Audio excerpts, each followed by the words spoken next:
पूरे गांव में तमाशा करने के लिए हम प्रकाश चार थाने की पुलिस भेजते हैं, मेरे घर वालों को दबाव बनाने की कोशिश करते हैं। तो आपको ये कह जा रहा है या तो आप हट जाएं, नहीं तो हम आपको हटा देंगे। जितने भी छात्र हैं वो ध्यान दें, आपको समय दिया जा रहा है 5 मिनट का।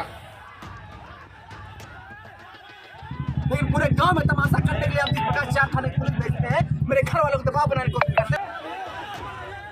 पूर्व का ऑक्सफोर्ड कहे जाने वाली इलाहाबाद यूनिवर्सिटी में जहां फीस बढ़ोतरी के मुद्दे पर छात्र प्रदर्शन कर रहे हैं, तो वहीं अब विश्वविद्यालय प्रशासन भी छात्रों से निपटने के लिए सख्ती दिखा रहा है। दरअसल यूनिवर्सिटी के छात्र 31 अगस्त को फीस बढ़ाए जाने के फैसले के बाद से ही लगातार आंदोलन कर रहे हैं। सोमवार को आंदोलन कर रहे छात्रों का गुस्सा यहां तक बढ़ गया कि एक छात्र ने आत्मदाह की कोशिश की, जिसके बाद यहां पहुंचे जिला प्रशासन ने छात्रों को बलपूर्वक हटाया और टेंट तंबू तक उखाड़ दिए। आपने ना तो विश्वविद्यालय प्रशासन से कोई अनुमति ली है, ना तो अन्य कोई आपके पास अनुमति है। आप यहाँ अविधिक रूप से यहाँ पे धरना प्रदर्शन और अपने ऊपर पेट्रोल डाल के आत्मदाह जैसा घोर अपराध अपने ऊपर कारित कर रहे हैं।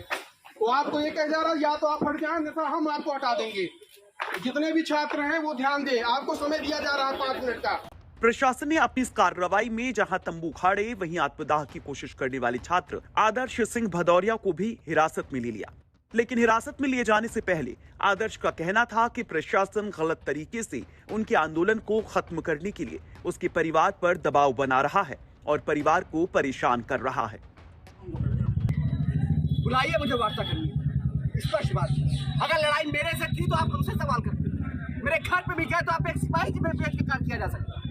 लेकिन पूरे गांव में तमाशा करने के लिए हम प्रकाश चार थाने की पुलिस भेजते हैं, मेरे घर वालों को दबाव बनाने की कोशिश करते हैं।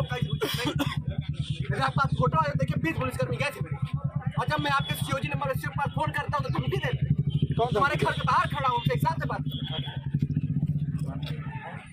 आप उनको बुलाइए, मुझे उनसे वार्ता मैं इलाहाबाद विश्वविद्यालय प्रशासन और जिला प्रशासन के द्वारा पूरे तरीके से प्रताड़ित हो गया हूँ। मुझे ही नहीं, मेरे घर और परिवार को प्रताड़ित किया जाता है। मेरा सिर्फ गुनाह दोष सिर्फ इतना है कि 4% निरंकुशता के साथ फीस वृद्धि की गई है। मैं उसके खिलाफ लगातार 25 दिनों के साथ लड़ाई, सिर्फ मेरी इतनी गलती है, लड़ाई लड़ने का सिला मेरे घर और मेरे परिवार, मेरे माँ बाप को दिया जा रहा है। मेरे बाप से कहा जा रहा है, मेरे पिताजी से कहा जा रहा है कि अपने बच्चे को आप इलाहाबाद से हटाइए, वो नेतागिरी कर रहा है। कहीं ऐसा ना हो कुछ नेतागिरी करने के चक्कर में आप जीते कि कैसा करता है पुलिस, कैसी पर बढ़ता है पुलिस प्रशासन, आप क्या दिखाना चाहते हैं? लोकतांत्रिक भारत में रहते हैं, हमारा भी लोकतांत्रिक मूल है, हमारे भी मौलिक कर्तव्य मौलिक अधिकार है, आप हमारे अनुच्छेदों का हनन कर रहे हैं। वहीं अब विश्वविद्यालय की शिकायत पर छात्रों को बलपूर्वक हटाने के बाद छात्रों की नाराजगी और बढ़ती दिखाई दी। साथ ही आंदोलन को लेकर अन्य छात्र हरेंद्र कुमार का कहना था कि अब मंगलवार के दिन आर पार की लड़ाई प्रशासन के खिलाफ होगी।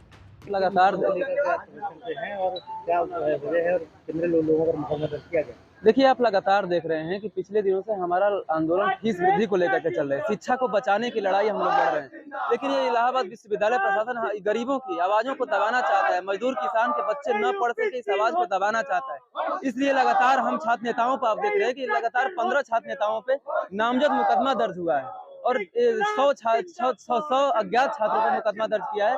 लेकिन इलाहाबाद विश्वविद्यालय प्रशासन को ये तानाशाही जो रवैया है, इससे हम छात्र नेता और छात्र डरने वाले नहीं है। जो कल मंगलवार की लड़ाई है, उसको आर पार की लड़ाई लड़ेंगे और इलाहाबाद विश्वविद्यालय में किसी भी प्रशासनिक अधिकारी को, किसी भी डीएसडब्ल्यू, किसी भी वाइस चांसलर और किसी भी प्रॉक्टर को इलाहाबाद विश्वविद्यालय में घुसने नहीं दिया जाएगा जब तक हम फीस वृद्धि वापस नहीं करा लेते हैं। प्रशासन की कार्रवाई को लेकर जब हमने पुलिस अधिकारियों से बात की तो एसपी सिटी का कहना था कि विश्वविद्यालय की तरफ से उन्हें शिकायत मिली थी, जिसके बाद कार्रवाई करते हुए 15 छात्रों समेत 100 अज्ञात के खिलाफ मुकदमा दर्ज किया गया है। देखिए, यहाँ पर इस तरह की सूचना मिली थी कि जो इनका ये चल रहा था अनशन वगैरह इस तरह का, वो शांतिपूर्वक चल रहा था, तब तक ठीक था। उसके बाद इस तरह की सूचना आई कि इनके द्वारा जो शांति भंग की जा रही है और एक ट्वीट करके भी इस तरह की जानकारी दी गई कि उनके द्वारा आत्मदाह किया जाएगा। इस तरह का प्रयास भी किया गया, जिसमें एक ही सिर्फ व्यक्ति हैं आदर्श भदौरिया, उनको अभी डिटेन किया गया है। बाकी सभी को यहाँ से बताया गया है कि इस तरह का कोई परमिशन प्रशासन के द्वारा, पुलिस के द्वारा, किसी के जो विश्वविद्यालय के प्रशासन है उनके द्वारा भी किसी तरह का कोई परमिशन इनके द्वारा नहीं लिया गया और लगातार इस तरह का जो यहाँ यूनिवर्सिटी में है वो माहौल खराब किया जा रहा था, जिसकी वजह से ये कार्रवाई की गई और यहाँ से ये सब हटाया गया। आपको बता दें कि 400% तक फीस में बढ़ोतरी किए जाने पर छात्र अपनी नाराजगी लगातार दर्ज करवा रहे हैं। वहीं विश्वविद्यालय की जनसंपर्क अधिकारी का कहना है कि लंबे समय से विश्वविद्यालय की फीस नहीं बढ़ाई गई थी और ये फैसला भी छात्रों को विश्वास में लेकर किया गया है। देखिए, हम फीस वृद्धि एक बहुत लंबे अरसे के डिलिब्रेशंस के बाद फैसला लिया गया है और ज़रूरत है इसकी। जैसा मैंने पहले भी बताया है कि हम लोगों को इसकी ज़रूरत है। जो छात्र आंदोलन कर रहे हैं उन छात्रों पे, ये हमारे जो वर्तमान छात्र हैं उन पे लागू नहीं है और ये उन छात्रों पे लागू होगा जो किसी नए कोर्स में एडमिशन लेंगे। ये जो प्रोफेशनल कोर्सेज हैं उनकी फ़ीस बढ़ाई नहीं गई है। तो और जो under privilege sections of society से आते हैं अलग अलग गवर्नमेंट स्कीम्स में, जैसा मैंने पहले भी बोला है, उनको पूरी फ़ीस की रीइंबर्समेंट होती है।